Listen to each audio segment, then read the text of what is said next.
Muy buenos días, queridos idontonautas. Les saluda su amiga Diana Montoya desde el aula virtual de inteligencia dental. El día de hoy con una interesante conferencia patrocinada por nuestros queridos amigos de Dentadec. Estamos transmitiendo desde la sala de videoconferencias de la Facultad de Odontología de la UNAM.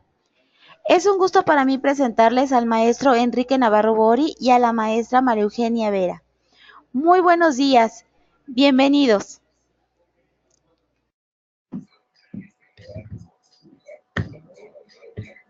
Muy buenos días, queridos idontonautas, queridos amigos de Facebook Live. Pues es un gran placer estar nuevamente con todos ustedes en este programa de radio mensual que tenemos con I+D. Agradecemos todas las facilidades que el licenciado Dr. Flores y todo su equipo pues nos brindan justamente para la transmisión de este programa, transmitiendo en vivo y directo desde la Facultad de Odontología, desde la sala de videoconferencias.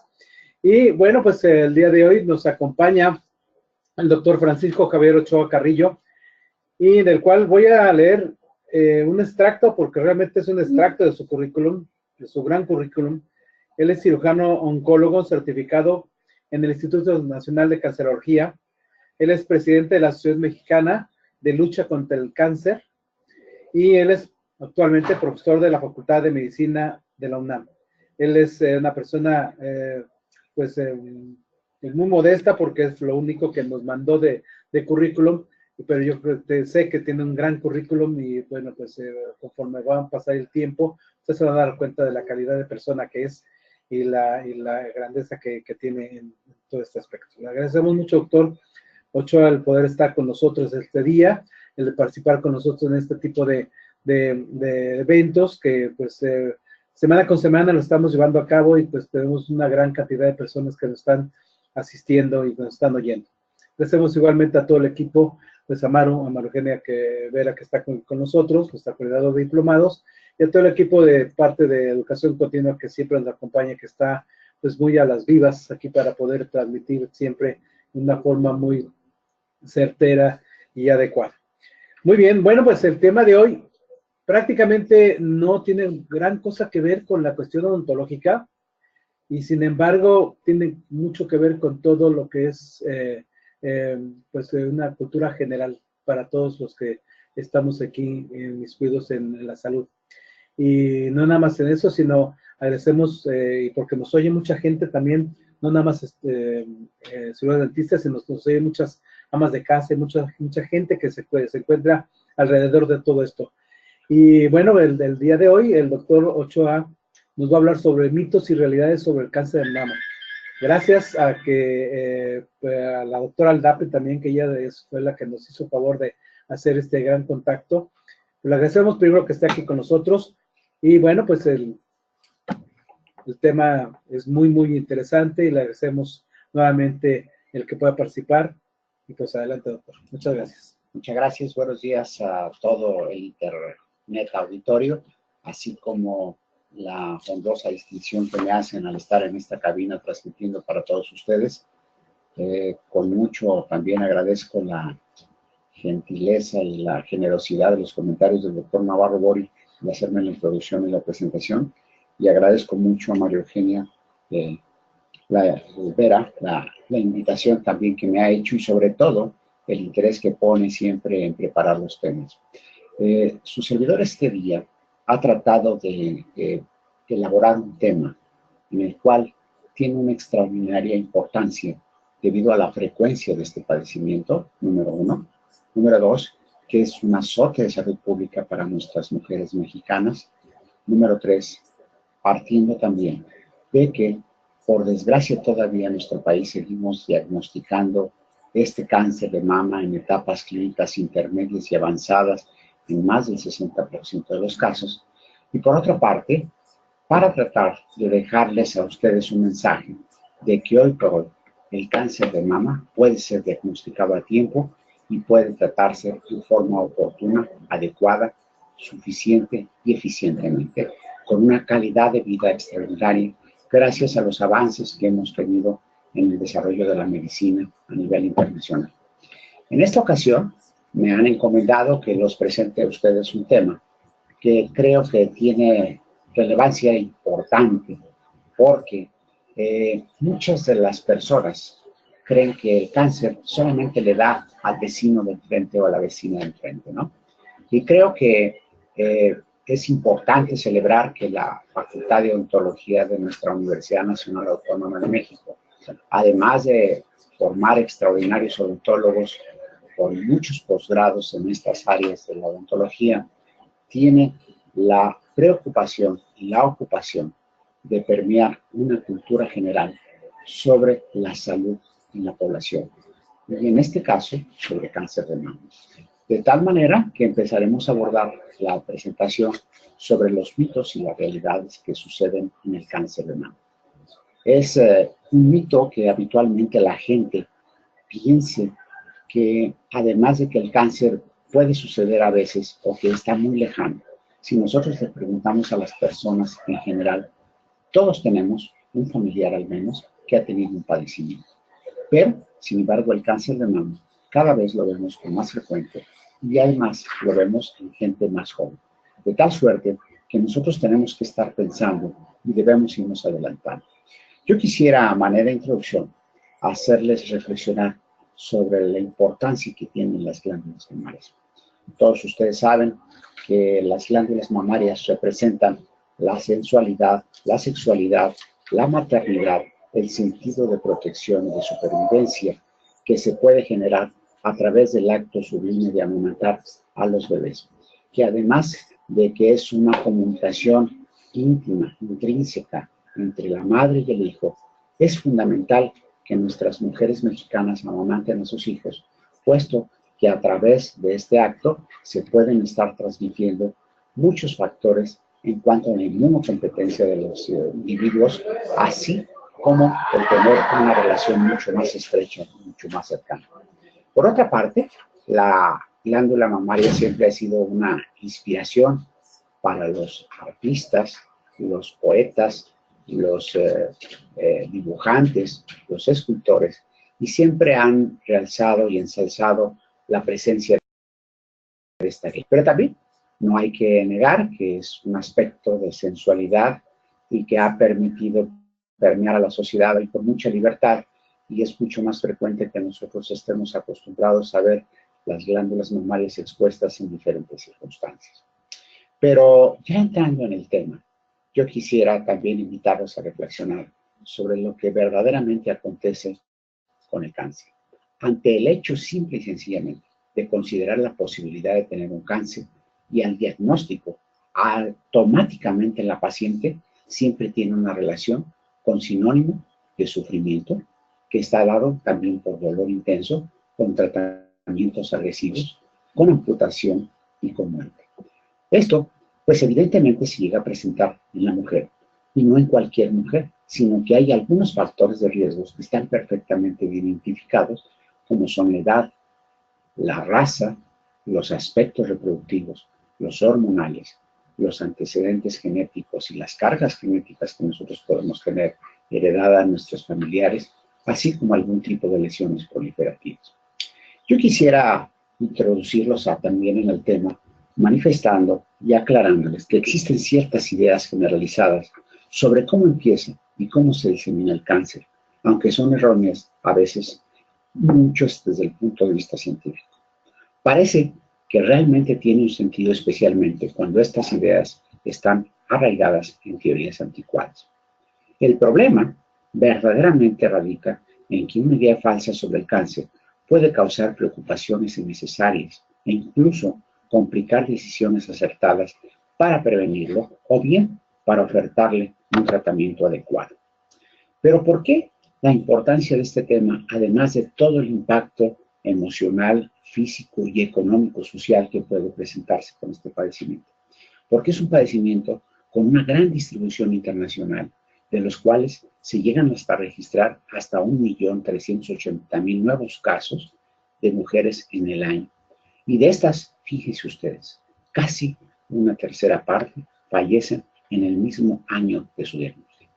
Luego, entonces, es importante que nosotros tengamos una conciencia. Y aquí es el primer mito. El primer mito es que el cáncer de mama no es un problema en México. La realidad que es un gran problema. es el cáncer número 1 en la mujer mexicana, de tal suerte que produce un impacto significativo por el padecimiento en sí, además que es la primera causa de muerte en nuestras mujeres mexicanas por cáncer. Ante estas circunstancias, ¿qué nosotros debemos saber? Otro de los mitos que nosotros tenemos siempre presente: solo se desarrolla si hay factores de riesgo, como los habíamos señalado. La realidad, fíjense ustedes, que más del 65% de las mujeres que desarrollan este padecimiento no tienen ningún factor de riesgo identificable.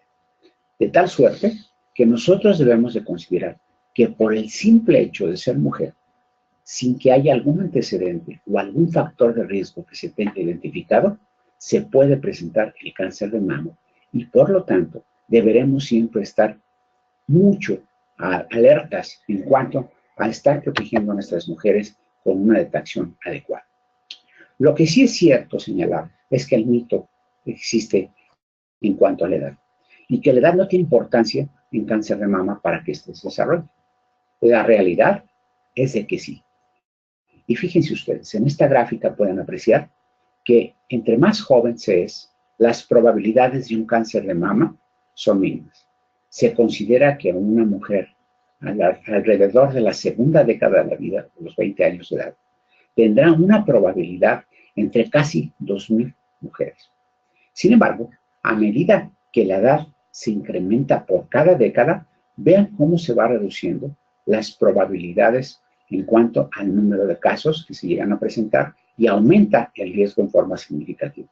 De tal suerte que a partir de la cuarta década de la vida podrá desarrollarse un cáncer entre 68 mujeres y a medida que se va avanzando en la edad, se van incrementando los riesgos de desarrollar este cáncer. Luego entonces, independientemente de la edad de la mujer, deberemos siempre estar alertas en tratar de detectar este posible padecimiento. Ahora bien, mucha gente dice que es un mito la historia de la menstruación, que eso no importa. La realidad es que sí importa. Y yo quisiera invitarlos a que vean esta diapositiva en el cual que las mujeres que empiezan a menstruar en etapas tempranas, como cada vez más lo vemos en nuestras mujeres mexicanas, y tienen una menopausia tardía después de los 65 años o 50 años de edad, vemos que se incrementa en forma significativa el riesgo de desarrollar cáncer. Luego entonces, es un mito que estamos derrumbando. Otro de los mitos que habitualmente se llega a presentar es de que no importa la nuliparidad. ¿Qué quiere decir esto? El hecho de no haber concebido en alguna ocasión ni los abortos para desarrollar cáncer. La realidad es que sí. El riesgo es importantemente significativo entre los 40 y los 45 años, cuando hay estos factores, hasta en una tercera parte de los casos. De tal suerte que inclusive en las mujeres nulíparas que han tenido abortos espontáneos o inducidos, el riesgo se incrementa en forma significativa. De tal suerte que tenemos que estar muy pendiente de esta población que ha tenido esta circunstancia. Cada vez la mujer vive más tiempo y desea mejor calidad de vida. El síndrome climatérico es un verdadero reto tanto para la paciente como para el médico en el manejo que se presenta. Hoy por hoy, gracias a la producción de hormonas sintéticas, es posible administrar estrógenos en forma externa. Sin embargo, se ha podido documentar que la realidad, con muchos estudios que se han hecho, es de que cuando esto sucede, es importante que nosotros tengamos una vigilancia muy estricta en estos pacientes porque se incrementa el riesgo en forma significativa cuando ha habido antecedentes hormonales. Otro de los grandes mitos es de que en la mayoría de los casos el cáncer de mama es porque se hereda. La verdad no es así. Fíjense ustedes que el cáncer se puede presentar en forma esporádica, o sea, sin antecedentes genéticos, en el 85% de los casos, mientras que apenas el cáncer hereditario para mama será entre un 5 a 10%, y luego, cuando hay alguna asociación familiar, en menos de los casos. Es fundamental que nosotros también sepamos que si un familiar padeció cáncer de mama, yo tengo todas las probabilidades de desarrollar. Eso no es cierto. La realidad es de que sí puede tener una relación, pero esta depende de qué tipo de relación. No es lo mismo tener un familiar en primer grado, en el cual sí se incrementa en forma significativa, cuando es premenopáusica, que ha tenido un antecedente familiar en primer grado y ha tenido un cáncer de mama. Pero vean ustedes cuándo se puede incrementar en forma significativa en otros pacientes que han tenido premenopáusicas en primer grado, en forma bilateral un cáncer, o bien posmenopáusicas en primer grado en forma bilateral. ¿Qué quiere decir esto? Que finalmente es un factor de riesgo importante y significativo que deberemos de tener en cuenta. Otro de los mitos es que el cáncer de mama y otros cánceres no se pueden heredar, que eso es un accidente biológico.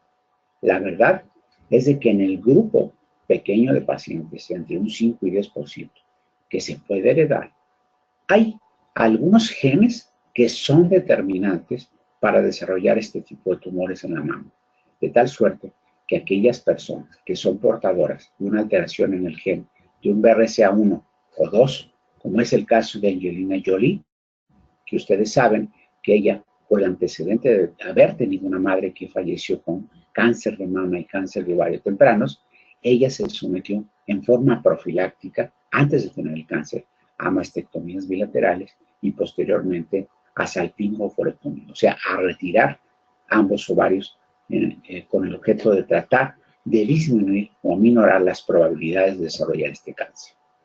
Otro de los mitos que habitualmente la gente ha tenido es que es cierto que el cáncer empeora si se expone al aire, de tal manera que pues siempre las mamas en muchos de los casos han estado ocultas, pero en algunas ocasiones el exponerse al aire, la verdad, no incrementa el riesgo de desarrollar un tipo de cáncer, así es de que siéntanse con la libertad de hacerlo.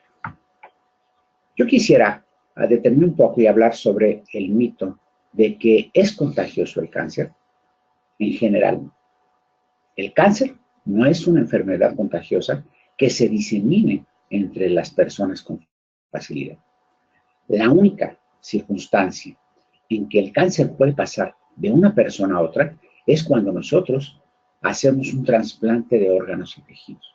Ahí se puede transmitir alguno de los genes. Si una persona recibe un órgano tejido de un donante que tuvo cáncer en el pasado, podría enfrentar en el futuro un mayor riesgo de padecer este cáncer relacionado con el trasplante. Pero ese riesgo es extremadamente bajo. Cerca de 2 casos por cada 10,000 trasplantes podrán presentarse en esta circunstancia. De tal manera que es imperativo que los médicos eviten el emplear órganos o tejidos de donantes con antecedentes de cáncer, y que por fortuna esto ya está perfectamente normado en las reglas o en las guías internacionales. Es cierto que algunos cánceres en ciertas personas es posible que puedan causar por alguna infección viral o alguna infección bacteriana. Entre los virus, los más conocidos que ustedes saben, es la transmisión del virus del papiloma humano para la transmisión del cáncer cervicuterino, que se considera una enfermedad de transmisión sexual de alguna manera, al transmitir el virus, y que algunos virus de estos son oncogénicos y pueden desarrollar el cáncer. O bien, el virus del HIV, que ahora es perfectamente bien controlable con los manejos de los antirretrovirales. Sin embargo, los pacientes que son portadores de HIV son susceptibles de desarrollar algunos tipos de cáncer en particular, como son los linfomas y el sarcoma de Kaposi. O bien, es muy usual que un paciente que haya tenido un cáncer gástrico tenga el antecedente de haber tenido bacterias en su estómago del tipo Helicobacter pylori. Si bien los virus y las bacterias no pueden pasar de una persona a otra, los cánceres que estos a veces causan no se pueden diseminar de una persona a otra. Ese es el mensaje que nosotros deberemos de tener. Cada vez nuestra sociedad está más ocupada en su figura, en su salud, y pretendemos evitar el consumo de los azúcares naturales. De tal manera que existen muchos edulcorantes artificiales y se piensan que estos pueden causar cáncer. Ese es el verdadero mito. La realidad es que no está documentado que por el empleo de estos edulcorantes se pueda desarrollar un cáncer. Los únicos que verdaderamente han estado en el aspecto de la sospecha es el ciclamato, que han sido aprobados por la Administración de Alimentos y Medicamentos, por la DFA para su comercialización. Otro de los mitos es que la obesidad no es un factor de riesgo para cáncer de mama. La realidad es que es falso. Sí es un factor importante. Y aquí permítanme decir esto. En nuestro país tenemos un grave problema de salud también con obesidad. De tal suerte que es importante que no solamente por lo estético, sino también por aspectos de la salud, debamos evitar la obesidad. Se dice que un índice de masa corporal elevado, sobre todo en las mujeres pre- y posmenopáusicas, incrementa el riesgo significativamente de desarrollar cáncer de mama. ¿Por qué? Porque a partir de la misma grasa de la paciente se pueden generar la producción de estrógenos y estos son aromatizados por los tejidos grasos de tal suerte que se incrementa el riesgo en forma significativa para el cáncer. Es importante recordar que el consumo de grasas por cápita nacional es elevado. Si yo les pregunto a ustedes la cantidad de grasas que nosotros ingerimos en el alimento de la dieta del mexicano, prácticamente todo tiene grasa. De tal manera que deberemos de abandonar este tipo de costumbres para la cocina y poder comer alimentos más sanos, solamente a las brasas o bien hervidos de alguna manera. Es importante saber que la obesidad causa problemas, de tal manera que una persona obesa, una mujer obesa, tiene una mayor frecuencia de ciclos anovulatorios, pero también puede tener retraso en la detección de los tumores tempranos por el gran volumen de las glándulas mamarias, de tal manera que es difícil a veces detectarlas. De tal forma que si nosotros buscamos el cáncer, se ha podido ver que hay niveles plasmáticos de estrógenos endógenos 2 veces por arriba en las mujeres obesas que en las mujeres delgadas. Otro de los factores de riesgo, que no es un mito, es una realidad, es la ingesta de alcohol. Por desgracia, en nuestras mujeres mexicanas, cada vez las mujeres empiezan a tomar a edades más tempranas y toman grandes cantidades de alcohol.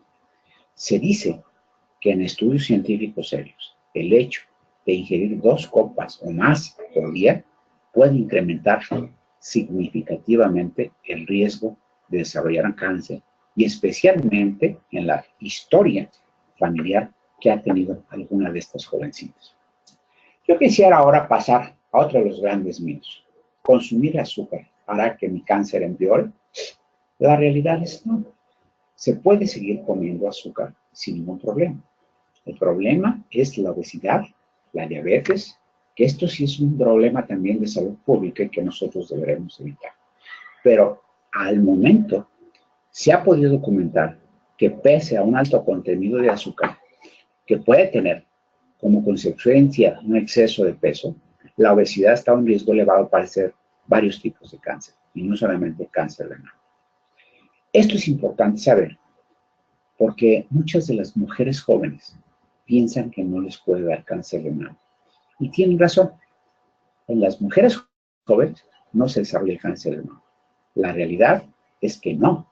A ellas también se les puede afectar con este padecimiento. Estas mujeres en particular pueden tener enfermedades que nosotros llamamos proliferativas de la glándula mamaria, pero siempre y cuando estas enfermedades proliferativas estén asociadas a atipia. Aquellas que tienen alguna atipia como hiperplasia atípica o alguna alteración como un carcinoma in situ, sí son capaces de desarrollar un cáncer de mama invasor. De tal manera que si nosotros entendemos una mujer joven desde el punto de vista médico y para cáncer de mama, se considera una mujer por debajo de los 40 años de edad. ¿Y por qué razón nosotros podemos soslayar a veces los diagnósticos en las mujeres jóvenes para un cáncer de mama? En que no se piensa en esta probabilidad, por lo tanto se retrasa en el diagnóstico. Pero si habitualmente nosotros lo vemos, ellas han postergado el embarazarse debido a que están entusiasmadas con su carrera profesional o en el desarrollo personal. Pueden tener algunos factores genéticos, algunos aspectos sociales también, como decíamos, el alcohol, de tal manera que es importante que nosotros estemos al pendiente de estarlas vigilando. Por otra parte, otro de los grandes mitos que se tienen presentes en la población es que si nosotros tenemos una actitud negativa o positiva, esta puede determinar el riesgo para desarrollar cáncer o las probabilidades de su recuperación. La verdad es de que las personas que tienen rencores, enconos, que son enojonas, no se ha podido demostrar de que esta sea la causa en la cual se favorezca o se desarrolla un cáncer. Lo que sí se tiene como conocido es que es normal sentirse triste, enojado y descorazonado, de tal manera que no necesariamente esto vaya a llevar a desarrollar un cáncer. Lo que es importante sí es que la actividad física y el apoyo emocional pueden ayudar a hacerle frente al cáncer con el objeto de evitar también la depresión. Otro de los grandes mitos que en la actualidad tenemos es el empleo de los teléfonos móviles o de los teléfonos celulares. Cada vez la gente más joven nos volvemos adictos a los teléfonos, vamos a decirlo así, o somos tan dependientes para todo que lo empleamos en la mayor parte. Y se ha podido apreciar que los millennials, las generaciones de los millennials, llegan a pasar hasta 12 horas conectados a un elemento electrónico, ya sea una tablet, una computadora o un teléfono inteligente. La verdad es de que pese a que hay algunos estudios que sugieren esto, no se ha podido documentar recientemente que produzca un cáncer.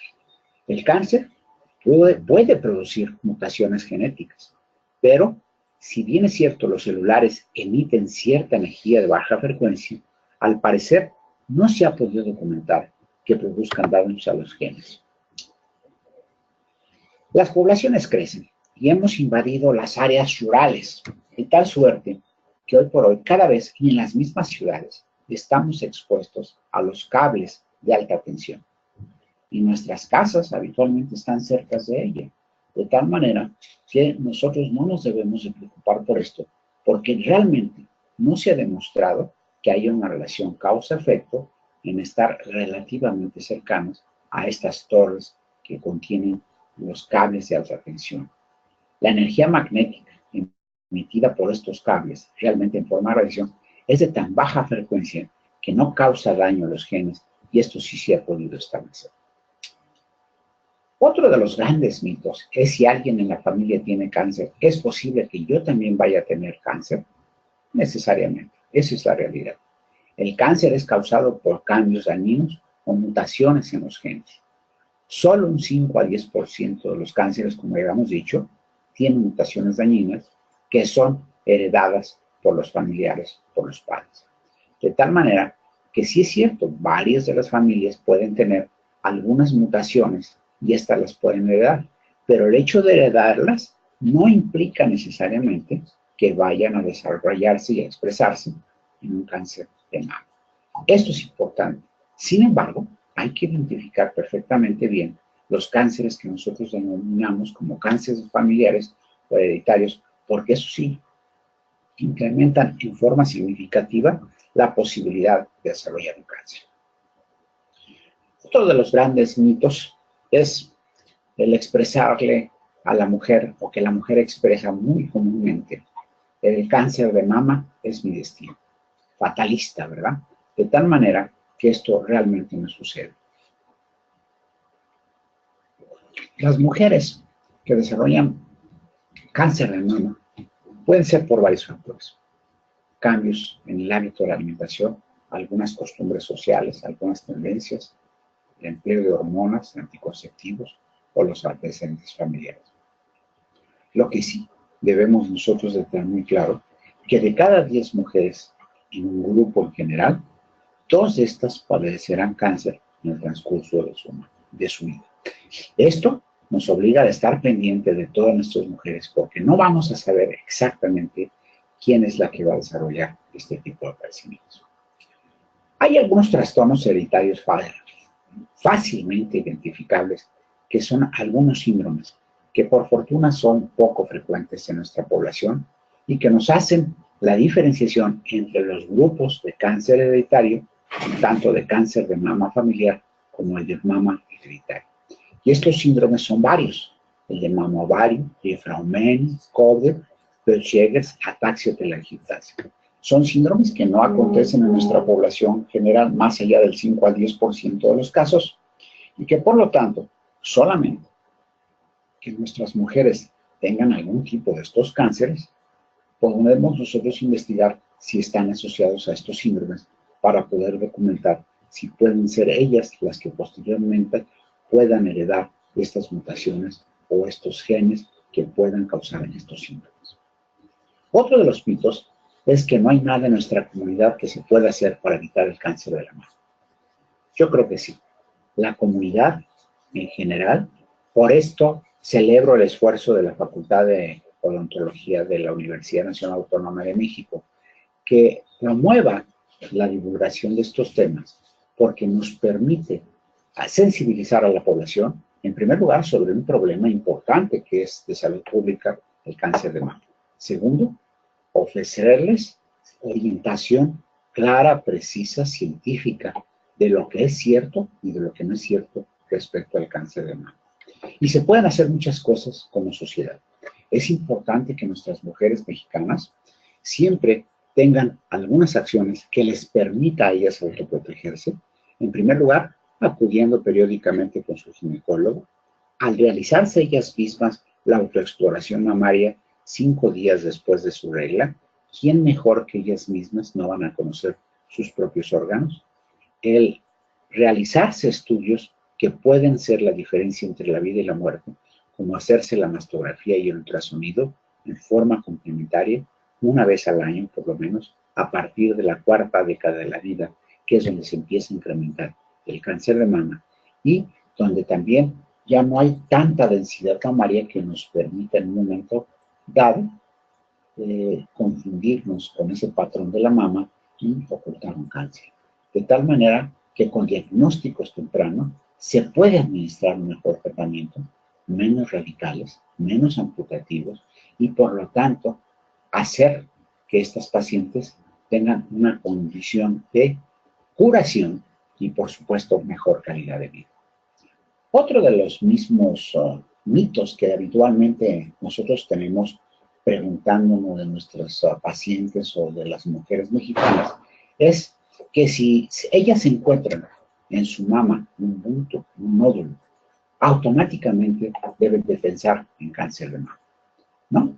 La verdad es que no todos los nódulos mamarios o bolitas en la mama son cánceres, pero permítanos que los médicos seamos quienes establezcamos esa diferencia entre si son benignos o son malignos. La verdad es de que hay muchas de estos nódulos o bolitas o bultos que no son malignos, son benignos. Pueden ser desde simple quistes, fibroadenomas, y que realmente no sean verdaderos cánceres. Lo importante es que ellas, cuando se palpen una circunstancia de esta situación, acudan con el médico para que se haga un estudio integral y se pueda descartar con mucha seguridad si esto es un cáncer o no es un cáncer. Otro de los grandes mitos que nos preguntan las mujeres es las mastografías. Si yo me las hago, ¿no será que el cáncer se pueda propagar en el momento en que me hacen el estudio? La realidad es de que la mastografía no propaga el cáncer pese a que se presiona la glándula mamaria. Al contrario, es un estudio fundamental en el diagnóstico o en la detección oportuna de cáncer. Si bien es cierto, las mujeres temen hacerse la mastografía porque a veces es molesta y dolorosa, lo aceptamos. No es un estudio perfecto, pero es el único que puede hacer la diferencia entre la vida y la muerte si nosotros detectamos un cáncer en etapas tempranas a través de este método. ¿Cuál es el objetivo de la mastografía? Reducir las muertes por cáncer de mama. Al detectar una neoplasia en forma temprana, nosotros podemos ofrecer un tratamiento más efectivo y menos agresivo y con mejor calidad de vida. ¿Y por qué los oncólogos estamos obsesionados con tratar de detectar a los cánceres en etapas tempranas? ¿Qué quiero decir tempranas? En tumores pequeñitos. ¿Por qué? Porque a medida que el tumor crece, las probabilidades de diseminación a los ganglios de la axila, fundamentalmente, se van incrementando en forma significativa. Y vean, por ejemplo, en esta presentación que yo tengo aquí de esta diapositiva, tumores tan pequeños, menores a 1 centímetro, hasta un 10% de los casos nos puede dar metástasis ganglionares a la axila. Y a medida que va creciendo el tamaño del tumor, como ustedes lo pueden ver, llegamos a tener que en aquellos tumores de más de 4 centímetros, pasa de la mitad de los casos que pueden tener metástasis ganglionares. Y esto ensombrece el pronóstico de la mujer. Otro de los casos que nosotros tenemos muy frecuente es el mito de tener cáncer de mama quiere decir que se extirpará la mama. La realidad es que no. Hoy por hoy, si hacemos detección oportuna en tumores pequeños, menores a 5 milímetros o 1 centímetro, podremos hacer cirugías conservadoras de mama, tumorectomías, sin que nosotros hagamos esas cirugías amputativas tan severas como quitar la totalidad de la mama.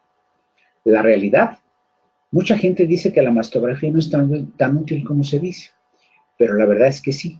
La mastografía puede ayudarnos a detectar en las mujeres asintomáticas un tumor temprano y puede ser diagnóstica para poder nosotros establecer la estrategia terapéutica y recordando siempre que una mastografía, hoy por hoy, independientemente que es un estudio en que se emplean rayos X, es tan mínima la radiación que no le expone a un riesgo de desarrollar un cáncer de mama.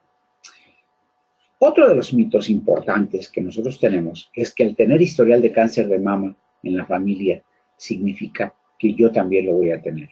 La realidad es que existe un bajo porcentaje donde interviene el cáncer familiar y solamente es el 5%.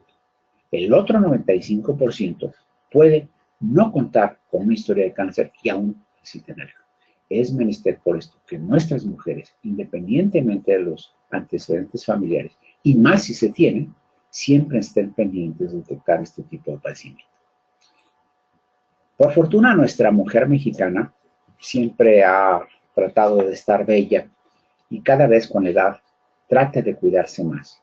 Y muchas se tiñen sus canas tempranas o tardías. Y la pregunta es, ¿el uso de tintes para cabellos puede aumentar el riesgo de cáncer de mama? La verdad es que no.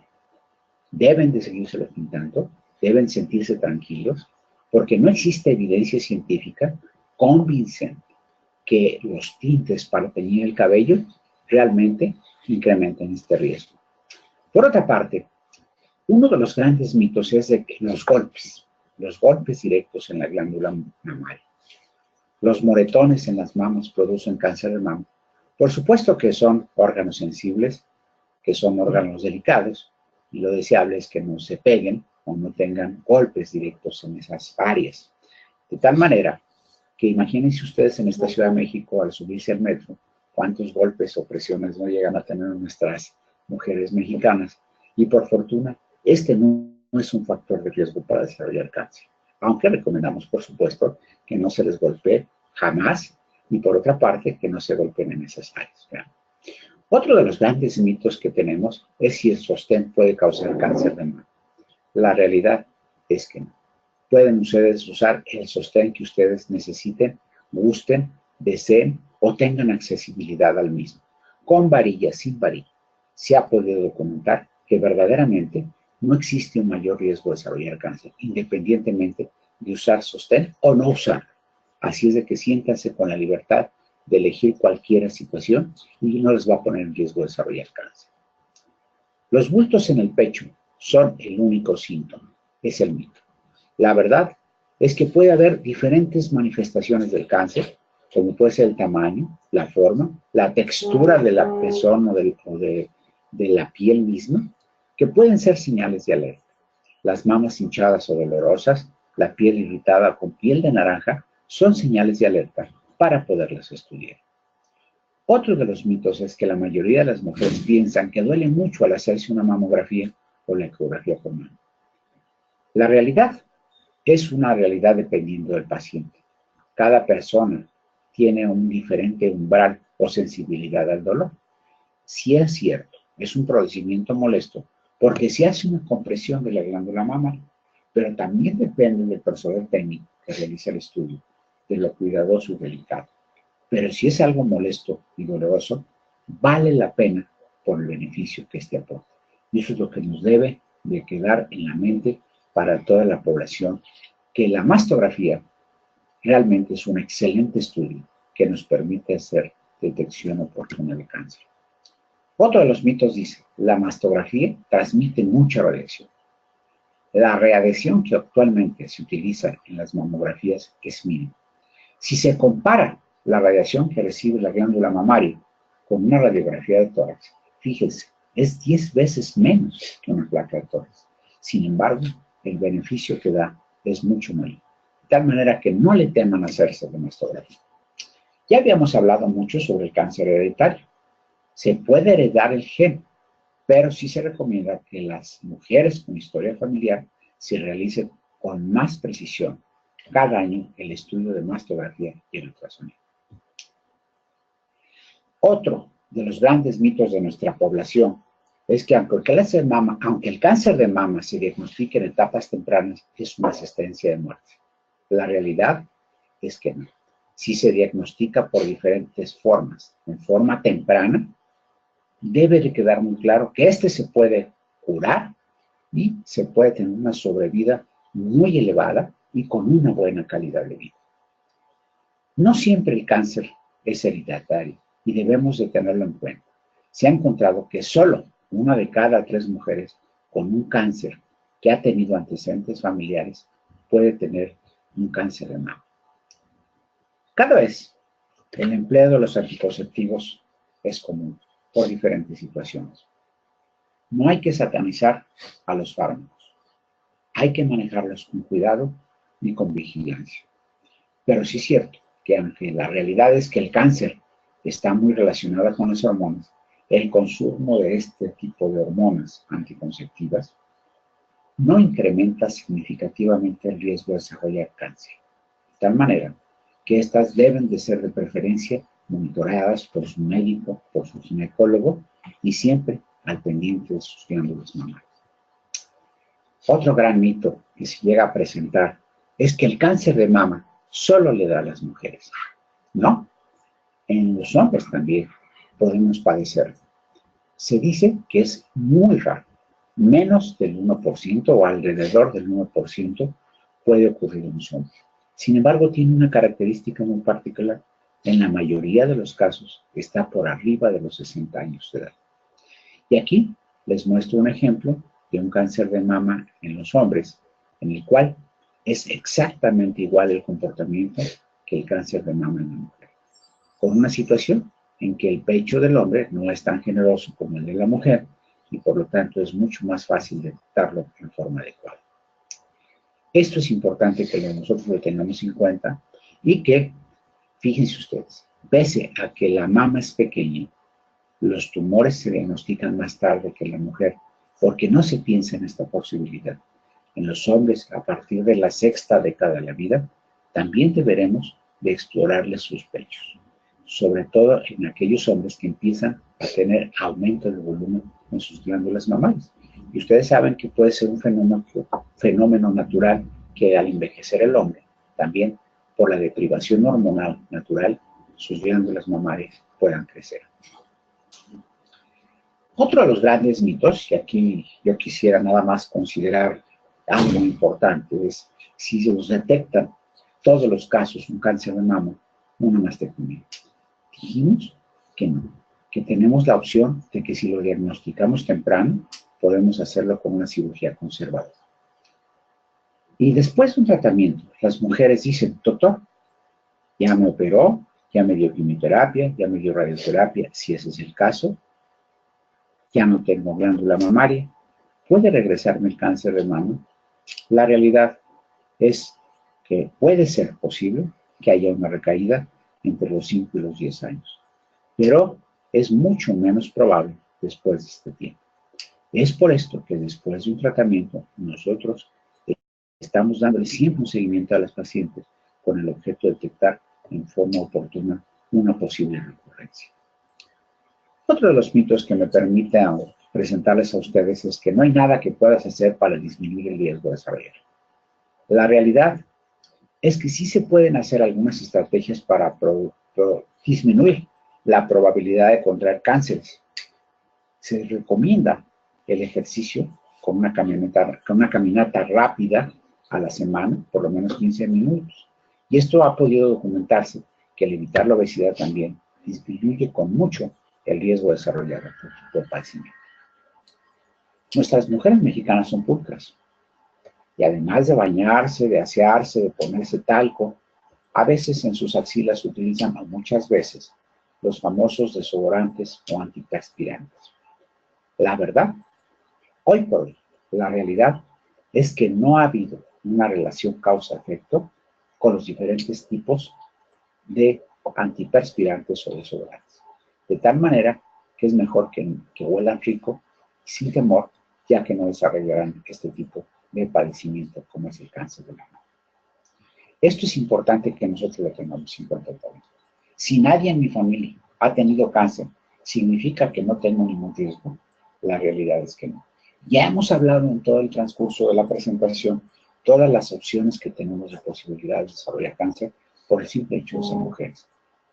Existen muchos mitos alrededor del cáncer.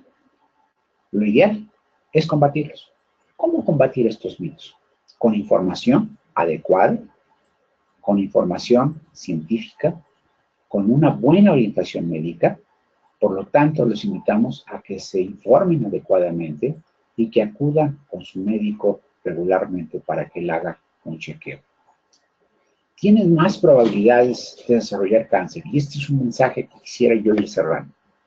Aquellas mujeres por arriba de los 50 años de edad, aquellas que han tenido antecedentes familiares con esta enfermedad, aquellas que tienen un periodo de estímulo hormonal prolongado, con una menarca, o sea, que empiezan a menstruar en forma temprana, y con una menopausia tardía después de los 55 años. Las mujeres que no han tenido hijos o los que lo tuvieron después de los 30 años de edad.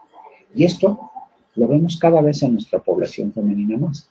La mujer está ocupada en su desarrollo profesional, en su desarrollo personal, y en muchas ocasiones posterga la maternidad. Y es por esto que hay embarazos después de los 30 años de edad. ¿Qué recomendamos? Que si al autoexplorarse se palpen una bolita, si hay sospechas de que haya un tumor, sea revisado periódicamente. Acuda con un facultativo para que le haga una serie de estudios como son la mamografía, la ecografía y en algunos casos la resonancia magnética, y podamos nosotros quitar este gran mito. ¿Existe alguna hierba medicinal que me pueda curar el cáncer? Que esa es otra de las costumbres. Todo el mundo receta tés, hierbas, pócimas. No hagan nada de esto, por favor. Acudan con su médico para que les dé un tratamiento científico, eficiente, probado, que les pueda hacer la diferencia entre la vida y la muerte y no pierdan el tiempo. Otro de los grandes mitos es de que si una posible cirugía o una biopsia al tocar el tumor puede causar un cáncer o que este se disemine. La verdad es que no. Mientras lo haga un profesional que sepa manejar los tejidos, que tenga cuidado con el instrumental que va a utilizar, y esto podrá ser de extraordinaria ayuda para evitar que este se disemine. ¿Y por qué razón? El mensaje es que queremos invitar a toda la sociedad a que esté consciente que el cáncer de mama es factible, que hay que detectarlo a tiempo, porque como ustedes pueden ver en estas etapas tempranas, los cánceres pueden ser curables. Localmente avanzados, pueden ser controlables y curados, pero en algunas ocasiones, cuando es avanzado, realmente no es curable, pese a los tratamientos transdisciplinarios como son cirugía, quimioterapia, radioterapia, bloqueos hormonales, terapias blancomoleculares, inmunoterapias, etc. El esfuerzo es importante y es mucho. Es por esto que vean ustedes, los tumores localizados en etapas tempranas, la supervivencia de 5 años es espectacularmente significativa, casi al 100% de los casos. Pero a medida que las etapas clínicas avanzadas, por ejemplo, el 5%, llegan apenas a sobrevivir 5 años, una cuarta parte de los pacientes. Es por esto que es importante que nosotros diagnostiquemos en etapas tempranas. Y vean ustedes cómo en esta gráfica queremos hacer mucho más objetivo que, por ejemplo, en línea verde, en las etapas tempranas o 0, o las etapas 1, podemos tener supervivencias tan importantes, pero a que medida que las etapas avanzan, vean ustedes cómo disminuye la frecuencia de supervivencia. Es por esto que los invitamos a que todos nos volvamos gente promotora de la detección oportuna del cáncer de mama. Hay otros factores pronósticos y predictivos, como son los receptores hormonales, etcétera, que se usan y que en obvio de tiempo no vamos a hablar de ellos, pero que es importante que su médico lo sepa, lo maneje, y ellos le darán toda la orientación necesaria para poder manejar este tipo de pacientes. Yo quisiera cerrar esta presentación con algunas conclusiones en cuanto a los mitos y verdades en el diagnóstico. Las conclusiones son que es importante que la mujer, ante el riesgo de desarrollar un cáncer, siempre se acostumbre a explorarse mensualmente 5 días de su regla, o cuando ya menstruan, simplemente una vez al mes. De preferencia, acudir por lo menos una vez al año a que la cheque su médico para que ellos puedan hacer una exploración. Que es recomendable que todas las mujeres a partir de los 40 años de edad en nuestro país se realicen una mastografía anual con un ultrasonido y que vayan a un centro especializado oncológico si se detecta alguna anormalidad, en donde le harán un marcaje mamario, una biopsia, estudios de extensión o de tapificación. Hay que recordar que el mensaje es que la detección temprana y el tratamiento integral por expertos puede hacer la diferencia.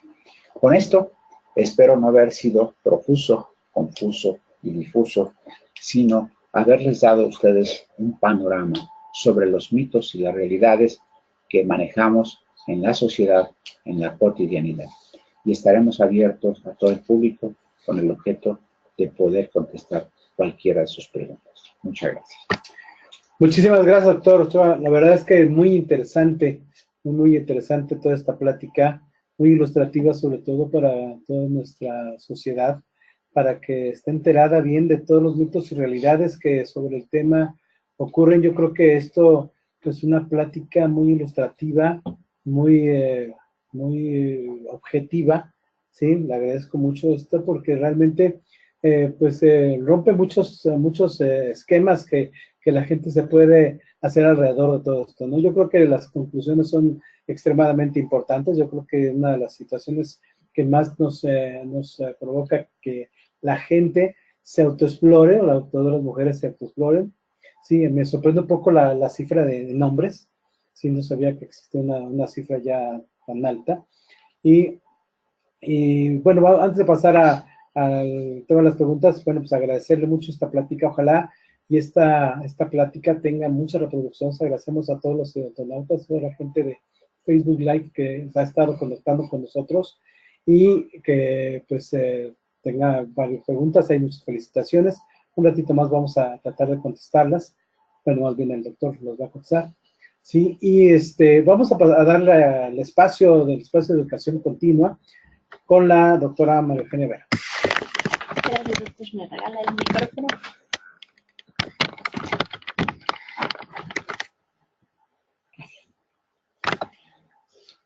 Muy buenos días tengan todos, es un gusto estar aquí. Gracias, doctor, aportó muchísimo. Increíblemente desde el Face lo vamos monitoreando y algo que me llama la atención es ver cómo las personas, que es un tema en donde a lo mejor la mayor cantidad de población en México seguimos siendo mujeres, no se nos conectaron tanto, ¿no? O sea, eso habla un poquito de cómo valoramos esta parte que usted nos está diciendo y con esto quedó muy claro que hay que estarse autoexplorando. Finalmente, en este espacio de educación continua, lo que hacemos es hacer la difusión de cuáles son los eventos o la oferta académica que nosotros damos. Primero, siempre les mencionamos lo que vienen siendo las fechas de entrevista de algunos diplomados. El que ven ustedes en pantalla es el del paciente con discapacidad. Va a tener fecha de entrevista para el jueves 28 de septiembre a las 14 horas.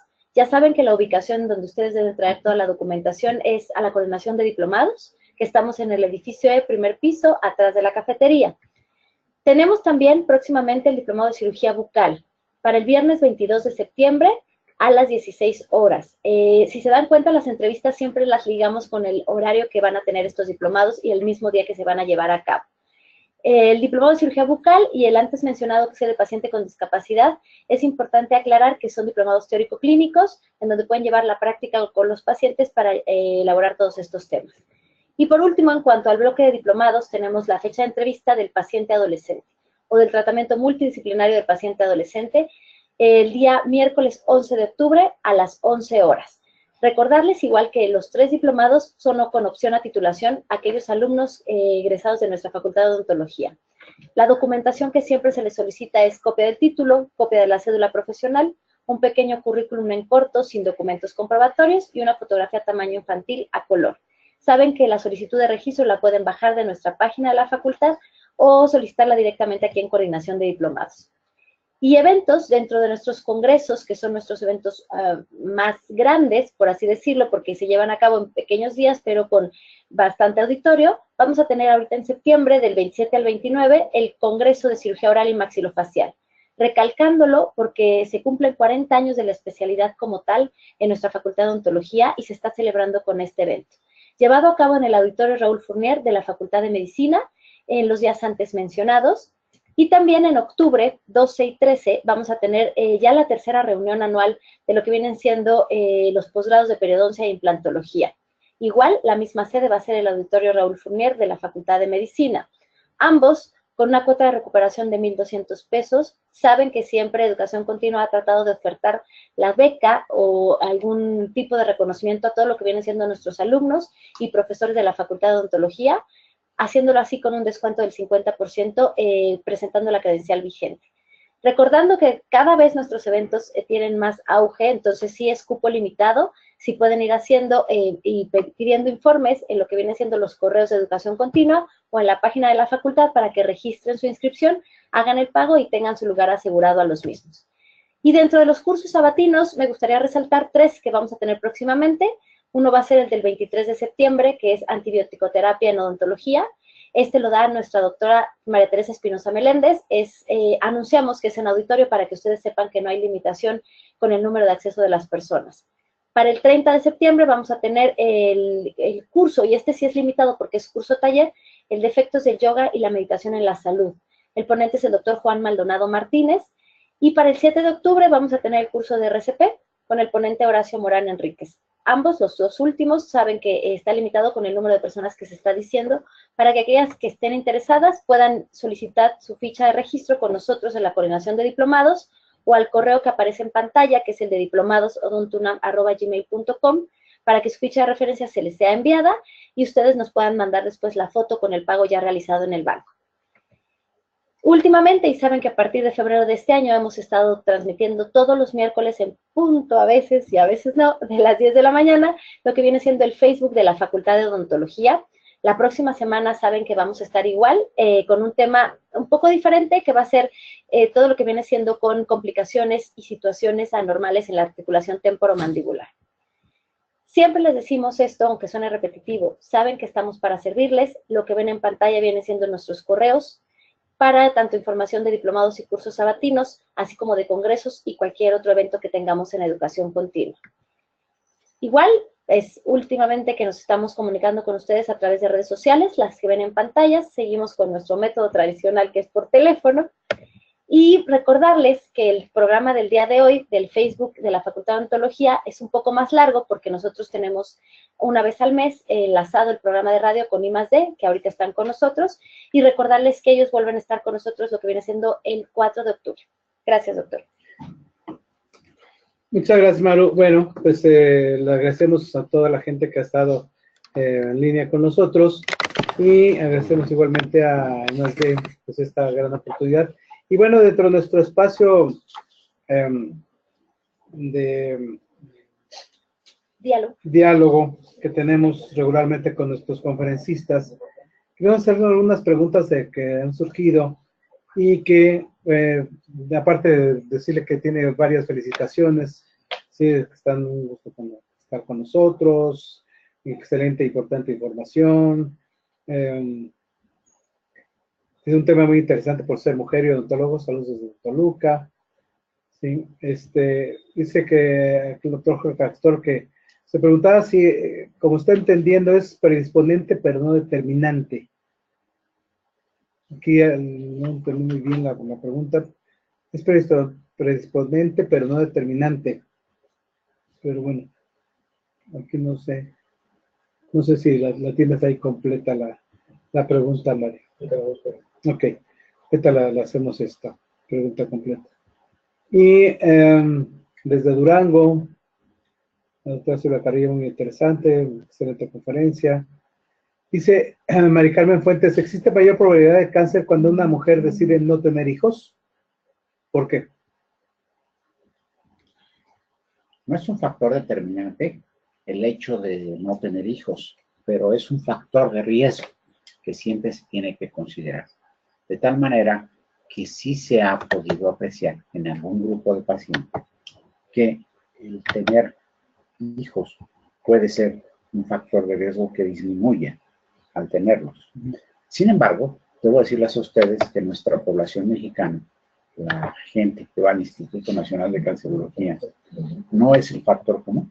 La mayoría ha tenido hijos, aunque existen otros factores más de peso que son los importantes y que no deben de preocuparse por eso. Aquí el mensaje es de que si tengo más o menos riesgos, el punto es que por el hecho de ser mujer, siempre traten de pensar en la probabilidad de tener un cáncer y que es importante que se sensibilicen para que se autoexploren una vez cada mes y acudan con su médico una vez al año para que después de los 40 años de edad se les haga el estudio que les va a hacer la diferencia, como es la mastografía y el ultrasonido complementario. Correcto. De aquí Juan Carvajal nos dice, ¿puede hablarnos, por favor, sobre si está contraindicado portar amalgamas durante el tratamiento de cáncer? En lo absoluto, no está contraindicado.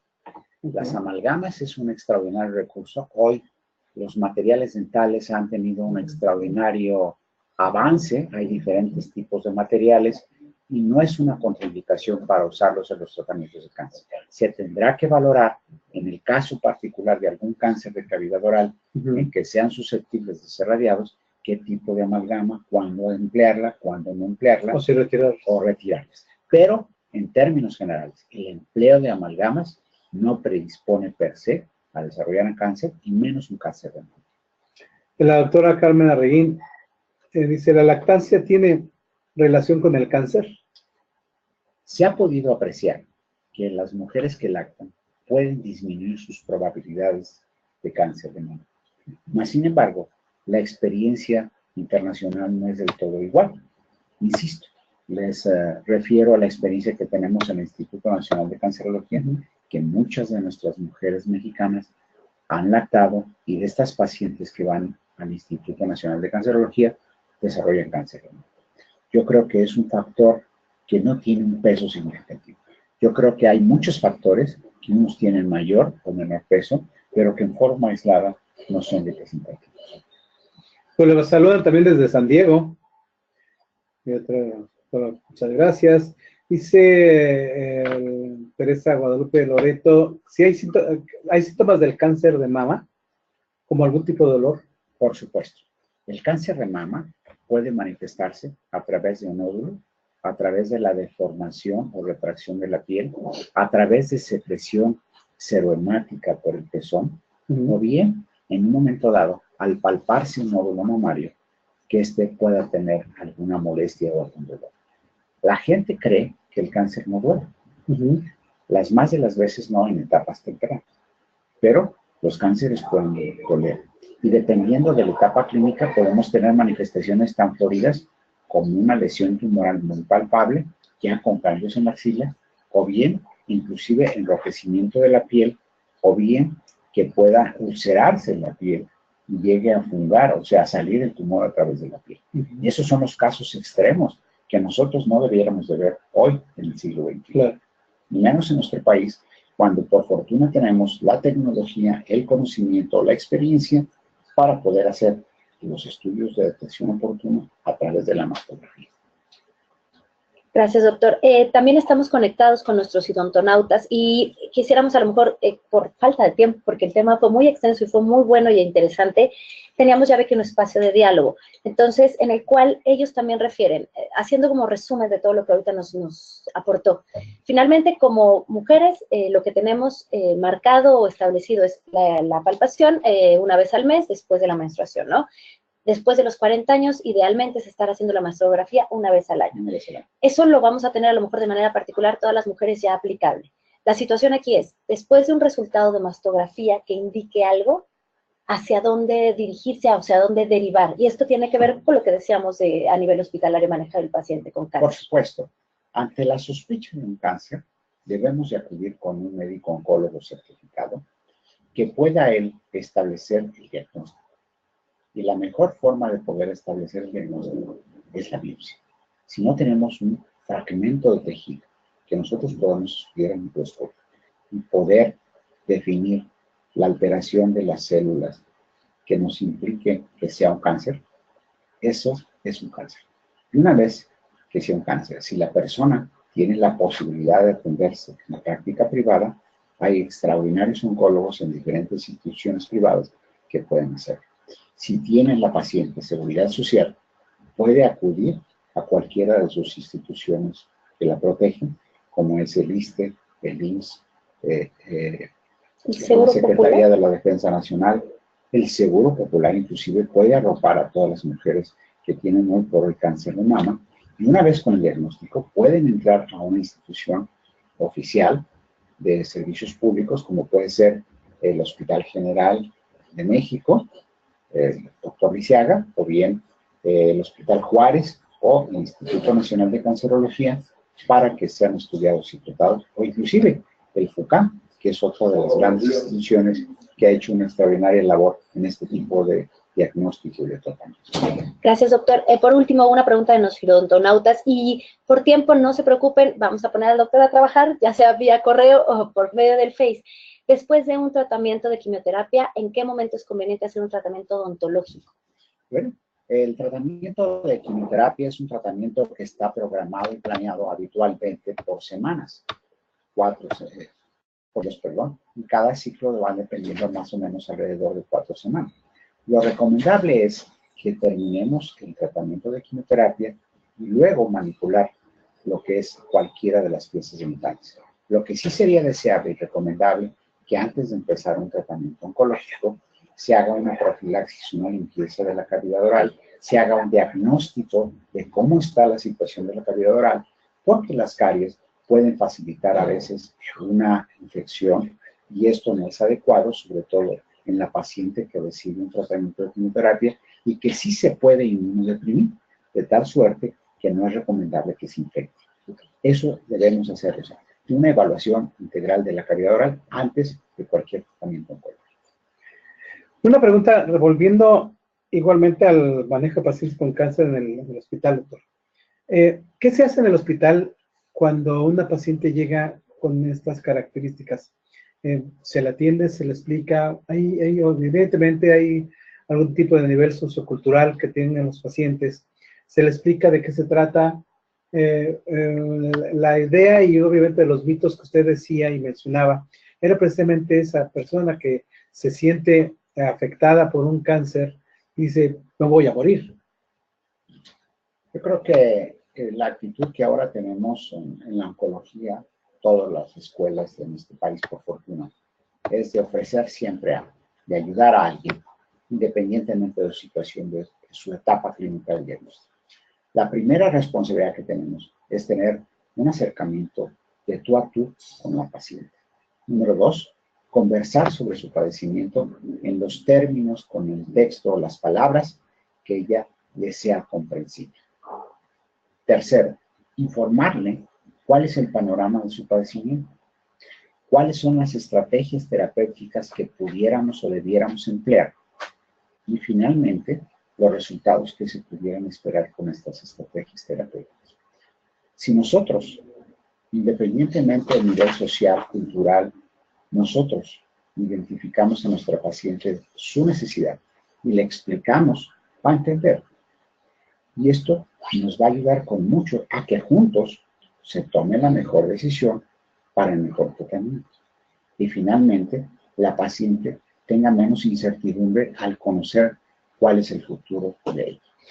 Muy bien, doctor. Y una pregunta más. Usted mencionaba sobre la recurrencia, también habló sobre el mito sobre la recurrencia. ¿Se tiene considerado un porcentaje de recurrencia una vez? Y al hablar de recurrencia, evidentemente es después de haber diseminado, bueno, no diseminado, al contrario, de haber quitado el cáncer, ¿sí? Hay una recurrencia. ¿De qué porcentajes? ¿Tiene determinado cuál es el porcentaje? Sí. Existen diferentes porcentajes y lo importante es saber esto. En las etapas clínicas tempranas, el índice de recurrencias es mínimo. En las etapas intermedias localmente avanzadas, el porcentaje se incrementa en forma significativa. Y en etapas avanzadas, el porcentaje es extraordinariamente elevado, más del 80% de los casos. Okay. De tal suerte que aquí es por eso que nosotros insistimos en la detección oportuna. Si nosotros hacemos detección oportuna en tumores pequeños, con tratamientos adecuados, las probabilidades de recurrencia disminuyen significativamente. Ese es el mensaje que se les debe de quedar y no los porcentajes. Ok, correcto. Muy bien, bueno, aquí tenemos otra pregunta. ¿Desde cuándo, una vez que a la paciente que ha sufrido la mastectomía, Sí.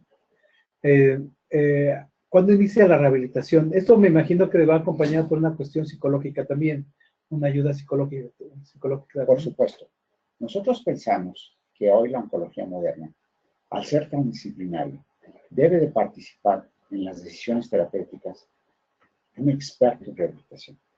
Y este experto pueden ser varios, inclusive el cirujano plástico reconstructor, que en el momento en que se plantee la posibilidad de una mastectomía, en ese mismo instante se proceda a una reconstrucción desde el punto de vista quirúrgico con la participación del cirujano plástico, que ya determinará cuál será la mejor forma de reconstruir a esta paciente.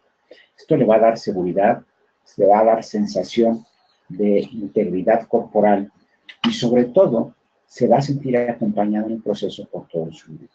Eso es por una parte.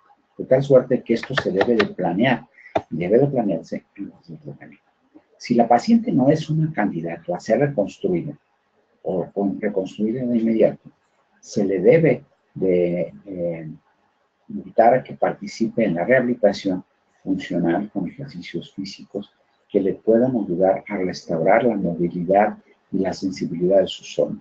Y por fortuna contamos con gente experta en rehabilitación que les va a ofrecer calidad de vida. Y no solamente hay prótesis desde el punto de vista quirúrgico, sino que hay prótesis externas.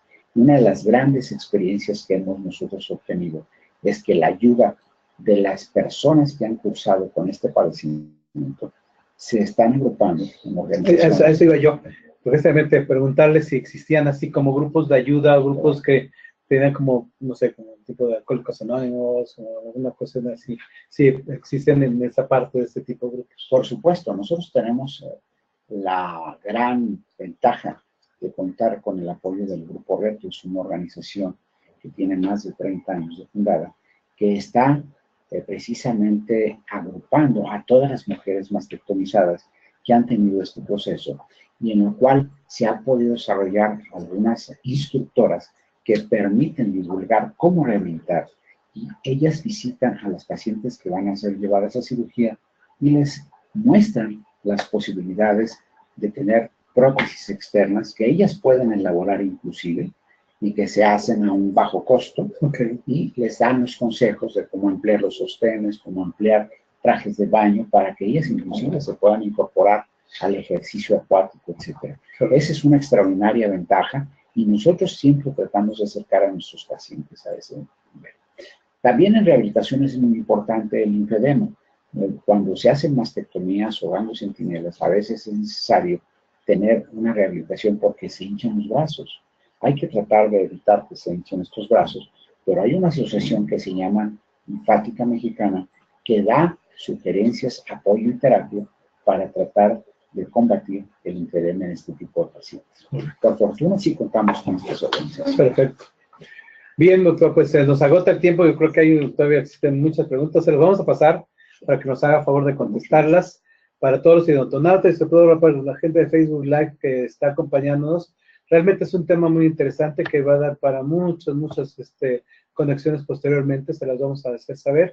Hay varias preguntas, se las vamos a mandar, doctor. Y por el día de hoy, pues le damos muchísimas gracias por haber estado con nosotros. Damos muchas gracias a Inteligencia Dental por haber estado con nosotros apoyando esta plática del doctor Ochoa, a todo el grupo de educación continua, pues que siempre están con nosotros apoyándonos para la atención, y al doctor Maru, y pues a usted, doctor, principalmente por su tiempo, ¿sí? El haber estado compartiendo esta plática con nosotros, que realmente es muy, muy interesante. Una próxima ocasión. Agradecemos mucho. Estaré con ustedes compartiendo lo que sabemos, lo que tenemos experiencia, sobre todo tratando de orientar a nuestro auditorio con el objeto de que verdaderamente salga beneficiado con el conocimiento y ellos puedan ser unos aliados en la detección oportuna del cáncer de mama para que nuestras mujeres mexicanas puedan salvar esta terrible enfermedad cuando se llega a presentar y ellas sean supervivientes de cáncer, pero que sean mujeres felices, plenas, que sigan desarrollándose en el ámbito que ya les tienen ya determinado. Pues muchísimas gracias nuevamente y hasta la próxima. Nos vemos la próxima. Hasta luego. Les recordamos, queridos idontonautas, que con su conexión a la plataforma GoToWebinar se acredita directamente su CADI y lo verán reflejado en máximo 48 horas. A quienes nos hacen favor de acompañarnos vía Facebook o YouTube, les pedimos por favor ingresar a www.inteligenciadental.com/CADI. Agradecemos a nuestros conferencistas, pero sobre todo a ustedes, queridos idontonautas, que se conectan de todo nuestro país y de países hermanos latinoamericanos. Muchísimas gracias a nuestros queridos amigos de Dentadec, quienes patrocinaron esta conferencia. Fue un verdadero placer recibirles el día de hoy en esta su aula virtual y más en el ciberespacio. Les agradecemos mucho su tiempo, confianza y preferencia. Nos encantará encontrarles próximamente en esta su aula virtual para que disfruten de las interesantes conferencias que tendremos en vivo. Se despide su amiga Diana Montoya. Que tengan una excelente tarde. Hasta la próxima.